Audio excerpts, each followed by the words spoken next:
रत्तम्मा नारियल की बंडी ढकेलते हुए सारा गांव घूमती है। कोई भी उसके पास नारियल नहीं खरीद रहा। उस गांव के सारी गलियां ऐसे घूमती हैं कि उसके पैर भी थक गए। का बेटा, माँ भूख लग रहा है माँ, ऐसे पूछने पर उसे रोना आ जाता है और रत्तम्मा को पता नहीं चलता कि वो क्या करे।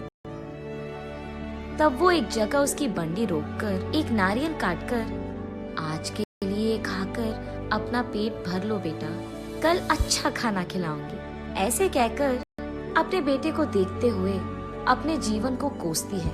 मगर वो दोष किसको मानेगी? रत्तम्मा को समझ में नहीं आता। एक समय में रत्तम्मा बाकी गांव वालों की तरह ही छोटे मोटे कूली का काम करती थी, लेकिन उसे लगता है कि उसे उसका मेहनत का फल नहीं मिल रहा। इसी दुख में वो दिन गुजारती थी।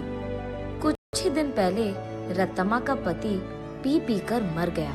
घर के सारे पैसे वो अपने दारू में लगा दिया और घर में एक फूटी कौड़ी भी नहीं है। इसीलिए रत्तम्मा को क्या करे ये पता नहीं चल रहा था और उसे इसी बात का डर था कि वो अपने बेटे को कैसे पढ़ाएगी। एक दिन वो अपने घर के बरामदे में बैठकर यही सोचती रहती है कि वो पैसे कैसे कमाएगी। तभी फैसला करती है कि वो एक छोटा सा व्यापार करेगी। इसी सोच में वो जब सर उठाकर ऊपर देखती है, उसके घर के ठीक सामने मौजूद एक नारियल का पेड़ उसे नजर आता है। तब वो फैसला करती है कि वो नारियल बेचेगी। उसके फैसले के अनुसार ही वो अगले दिन उस गांव के जंक्शन के बीच में नारियल का एक छोटा सा बंडी लगाती है। लेकिन तब तक उसी जंक्शन पे दो और ऐसे व्यापारी थे जो नारियल बेच रहे थे। उन दोनों की वजह से रत्तम्मा का व्यापार ठीक से नहीं चलता है। इसी कारण 2-3 दिनों से रत्तम्मा की बंडी से सिर्फ 2 या 3 नारियल ही बिके थे। बाकी सारे वैसे के वैसे ही रह गए। ये देख निराश होकर रत्तम्मा ये फैसला करती है कि अगर वो गांव के सारी गलियां घूमकर बेचने की कोशिश करेगी तो कम से कम कुछ तो बिक जाएंगे।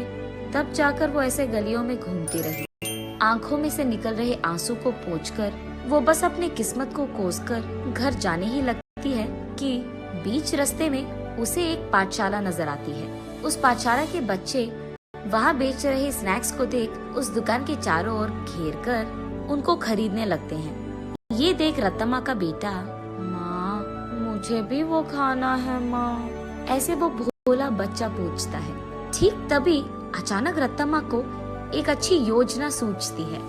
तब वो उसके बेटे से ऐसे कहती है, हमारे पास उसको खरीदने के पैसे नहीं है बेटा, लेकिन घर जाते ही मैं तुम्हारे लिए एक बहुत अच्छी मिठाई बनाऊंगी, ठीक है? चलो हम अभी घर चले जाएंगे। घर आते ही बचे नारियल में से कुछ ही को काटकर उनसे कुछ मिठाइयाँ बनाती है और उन मिठाइयों को अगले ही दिन उस पाठशाला के पास बेचने लगती है। उस दिन तक किसी ने भी नारियल से बनाए हुए मिठाई को वहाँ पे नहीं बेचा था। इसीलिए पाठशाला में मौजूद सारे बच्चे एक ही बार में वहाँ आकर सारी मिठाइयाँ खरीद लेते हैं। बस रत्तम्मा की खुशी का कोई सीमा नहीं। घर जाते ही वो नारियलों से दूसरी तरह की मिठाई बनकर अगले ही दिन वहाँ आकर उसे बेचती है। पिछले दिन की तरह ही बच्चे वहाँ आकर सारी मिठाइयों को खरीद लेते हैं।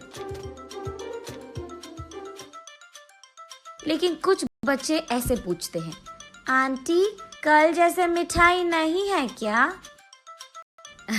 कल लेके आऊंगा बेटा।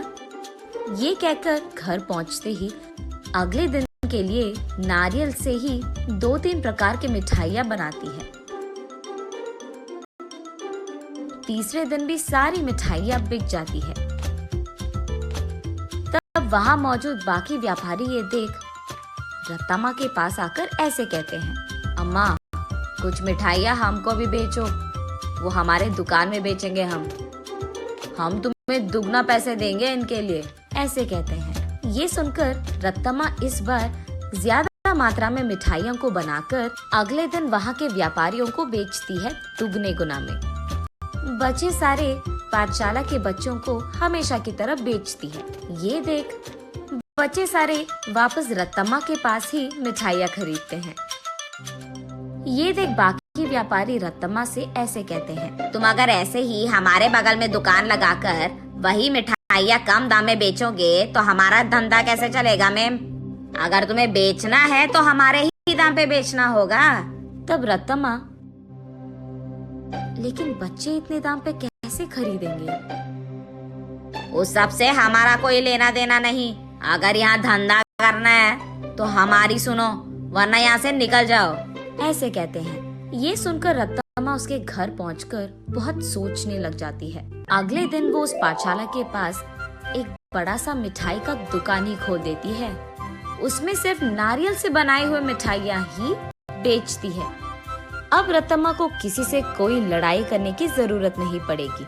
दूसरी तरफ रत्तम्मा की तरह नारियल से मिठाई बनाकर बेचने वाला उस गांव में और कोई नहीं था। अब इस कारण रत्तम्मा के मिठाई का दुकान सिर्फ बच्चे ही नहीं बल्कि सारा गांव जाता था। कुछ ही दिनों में रत्तम्मा अमीर बन जाती है और उसी पाठशाला में वो अपने बेटे को पढ़ाती भी है। ऐसे प्यार से वो उस नारियल के पेड़ को हर रोज पूछकर पानी डालती थी।